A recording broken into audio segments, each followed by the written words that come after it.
Now we are discussing about another method for interpreting the data, that is by F-test. This was first invented by George W. Snedeker, and this is a method of analysis of variance. F-test is also called the analysis of variance. And we can compare this, unlike to the t-test, the F-test are generally used for comparing more than two groups. What are the assumptions of this F-test?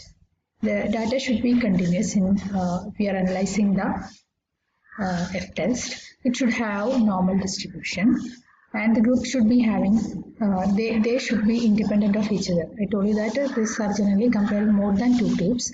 So those groups which are generally taken for the analysis should be independent of each other.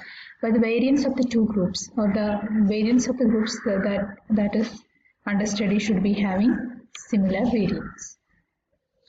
This ANOVA or F-test are generally categorized into three different types. They are one-way ANOVA, in which only we are considering only one factor, and this factor will be similar in the means of the two population, or the two means of two different or three different group should be having similar variance. And if you are testing this variance in these three groups when considering only one factor, this is called a one-way ANOVA.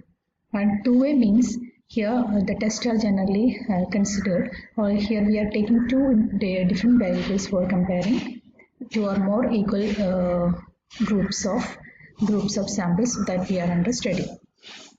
Okay, and repeated measures means in the case of repeated measures we are generally using certain factors that is generally measured under different conditions.